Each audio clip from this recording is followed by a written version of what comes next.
The Gyrodyne QH-50 was one of the first drone helicopters. It entered service with the US Navy in 1963 and saw mass use with 758 airframes produced. The Dash was born out of the US Navy's Fleet Rehabilitation and Modernization Program. This in turn was an answer to the growing threat of Soviet submarines. The USSR had at the time outpaced the US in submarine construction.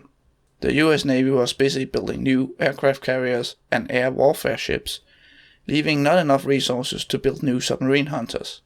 So instead the Navy looked to modernize their old destroyers. Most US destroyers that served in the 1950s were initially built for World War II, and so were outdated in their anti-submarine warfare capabilities.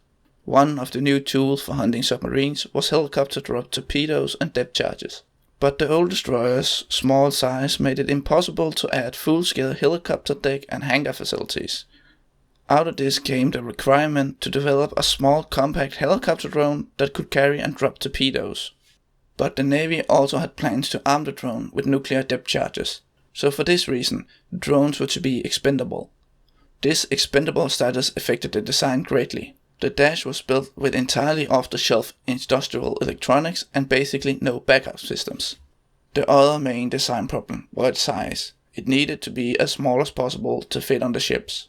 To solve this, the Gyrodyne designers went with two counter-rotating propellers. This eliminated the need for a traditional trail rotor, thereby shortening the aircraft significantly.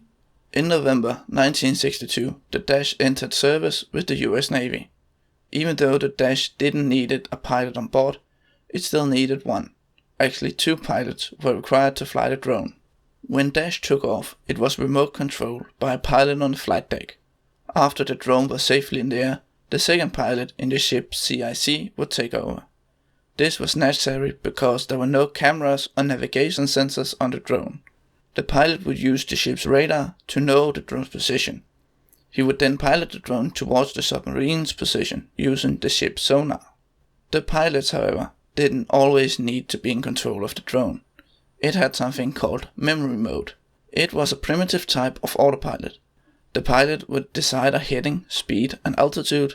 The drone would then continue until the pilot retook control. However, it could not navigate on its own, only flying in a straight line if not affected by wind, and it would continue until it ran out of fuel.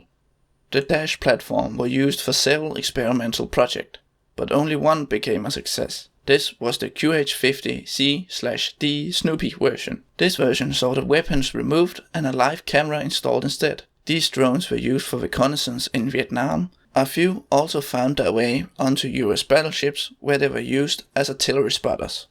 The Dash's service history was short. In 1970, fleet-wide uses of the drone were ceased. This was officially due to bad performance and high cost. Over half of the Navy's 746 drones had been lost at sea, mostly due to electrical failures. This was most likely due to the lack of backup systems on board the drone. The unofficial version is that the Vietnam War took most of the military budget, and with no enemy submarines, the Dash was an easy program to cut. Even though the drones were no longer in widespread use, a few soldiered on, mainly in the reconnaissance role. Also, until 2006, the US Army used them at their White Sands missile range to tow targets and calibrate ground-based sensors and electronic systems.